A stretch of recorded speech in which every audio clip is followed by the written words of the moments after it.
Cette chronique ressources humaines est une présentation de Pratique, firme de services conseil en gestion des ressources humaines, santé, sécurité, formation pour gestionnaires et superviseurs, coaching et développement organisationnel. Pour plus d'informations, pratique.ca, PRA-TIQ.ca. Oui, ils font tout ça. Tout ça, c'est Pratique. Pour nous en parler, Caroline Ouellette. Bon matin, Caroline. Bon matin, Sylvain. Comment tu vas? Super bien, à l'aube de ma semaine de vacances qui s'en vient avec les enfants. La semaine de relâche au chalet, ça va être le fun. Oui, On refait le plein d'énergie. C'est important au travail de prendre des pauses. C'est important aussi dans la vie familiale, à l'école, partout, en fait. Exactement. On a déjà parlé de ce sujet-là. Ce matin, on parle de conversation courageuse. Exactement. Je vais vous présenter les 7 principes de Susan Scott sur les conversations courageuses. Fait que je vais vous donner 7 trucs qui peuvent nous aider à communiquer de façon courageuse. OK. Es-tu prêt pour ça? Ben oui, certain, je prends des notes. Premier élément, être capable de maîtriser le courage d'interroger la réalité. Souvent, on voit des choses, mais on n'a pas le courage d'interroger ce qu'on vient de voir ou de poser des questions pour aller plus loin dans la situation qu'on vient de prendre connaissance. Un exemple.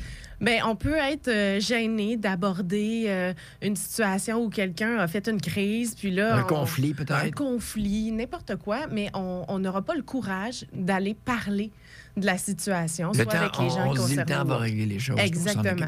Fait que c'est le courage dans cet élément-là qui est la première étape. Deuxième étape, sortir de notre tête puis rendre la conversation réelle. Oui, parce que des fois, dans ta tête, tu as des remarques. Oui, tu as des remarques, des idées, des pensées, des éléments qui t'empêchent d'aller de l'avant. Donc, on arrête de rester dans notre tête, mais on va aller rendre réelle la conversation en s'engageant dans la discussion, en amorçant avec une question ou en allant vers la personne pour pouvoir discuter de la situation ou de l'élément qu'on a à parler. Ça, c'est le numéro 2. Ouais. Numéro 3, être présent, prête à être nulle part ailleurs. Oui. Important dans la vie de couple aussi. C'est important partout, ça. Prends une note, Sylvain. on le sait, hein? On est extrêmement accessible maintenant avec les réseaux sociaux, avec Teams, avec les textos et autres, mais on n'est pas tant que ça disponible. Donc, ce qu'on veut, c'est que les gens soient plus disponibles, moins accessibles, donc être vraiment pleinement Quand t'es là à 100 Exactement. Okay. Fait que ça, c'est le numéro 3. Numéro 4, relever son défi personnel le plus difficile. Par exemple, il y en a que ça va être la gêne. Il y en a d'autres que ça va être l'écoute qui est plus difficile.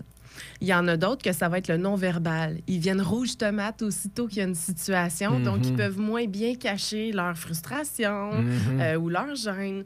Donc, on va... De très mauvais joueurs de poker. Ouais. Il y en a qui sont trop directs ou qui réagissent trop fortement ou qui prennent pas bien la critique. Bref, on prend l'élément qu'on le sait qu'on a à travailler et on garde ça tout près de nous pour être sûr de surveiller ça régulièrement dans nos conversations. OK. Autre élément, écouter son instinct. Oui, c'est important. Hein? Ouais. Ouais.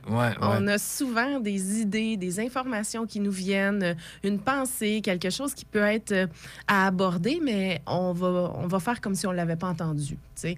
On voit que quelqu'un ne va pas bien, on le sent ou on a quelque chose qui nous dit que cette personne-là a peut-être besoin de quelque chose, mais on ne va pas là. On est gêné, peu importe c'est quoi. Donc, j'invite les gens à réécouter leur instinct pour être capable d'aller plus en profondeur dans les conversations puis les éléments qu'ils ont. Et souvent, cet instinct-là amène vraiment l'élément important et ça peut être le déclencheur d'une vraie bonne conversation. Il nous en reste 2, je pense. Oui, 2. Okay. Le 6e, assumer la responsabilité de son sillage émotionnel. Si moi, je me promène puis que je suis frustrée puis que je me promène à travers les bureaux, à travers l'usine, tout le monde le ressent. Si je suis trop rapide, que je suis tout le temps dans l'urgence, que je suis tout le temps pressée, les gens le ressentent. Fait qu'on a un sillage émotionnel qui nous suit partout où est-ce qu'on se promène.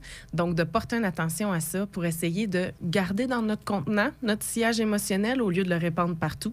Ça aide aussi énormément pour avoir des conversations, puis aussi une approche plus facile. Surtout s'il est négatif, ce sillage. Oui, exactement. Parce que si c'est de la bonne humeur, ça, on peut la répandre. De la confiance. Oui, on peut le répandre. Okay. Ça, on la répand partout. Ouais. Et le dernier, c'est de laisser les silences faire le gros du travail. Les gens sont tellement mal à l'aise avec les silences. Si on a eu une situation difficile puis que je te demande, Sylvain, qu'est-ce que tu vas faire pour changer la situation ou quel élément tu vas mettre en place pour corriger ça? Comme gestionnaire, moi, je dois me taire. parce qu'après, je dois te laisser le temps de réfléchir. Je dois te laisser le temps de trouver les solutions parce que si tu les trouves, tu vas vraiment les appliquer. Si je te liste ma liste de solutions à moi, là, ça ne sera pas pertinent. C'est pas pareil. C'est imposé, c'est pas le fun. C'est comme nos parents quand ils nous donnent des directives. Là, on n'aime pas ça. Fait que c'est pareil. Fait qu'on laisse le silence, on laisse les gens réfléchir. Puis, il y a pas... faut être à l'aise et non mal à l'aise avec le silence. Est-ce que vous êtes ouvert durant les prochains jours? Oui, on est ouvert quand même. On a quelques personnes dans l'équipe qui vont profiter de la semaine de relâche, d'autres qui sont décalées de la semaine suivante. Mais on est toujours présent quasiment 24 heures sur 24. Si on veut vous joindre, on le fait de quelle façon? Au www.pratiquepratiq.ca. Merci, Caroline. Bon week-end, bonne relâche. Merci beaucoup, Sylvain. Passion, rigueur, authenticité, travail d'équipe, innovation et qualité. Pratique, votre firme de services conseils en gestion de ressources humaines et santé et sécurité au travail. Plus d'informations, pratique.ca, PRA, TIQ.ca. Chez Sport Expert et Atmosphère, c'est la liquidation de fin de saison. Obtenez minimum 30 % de rabais sur presque tout l'équipement de sport d'hiver. Détails en magasin.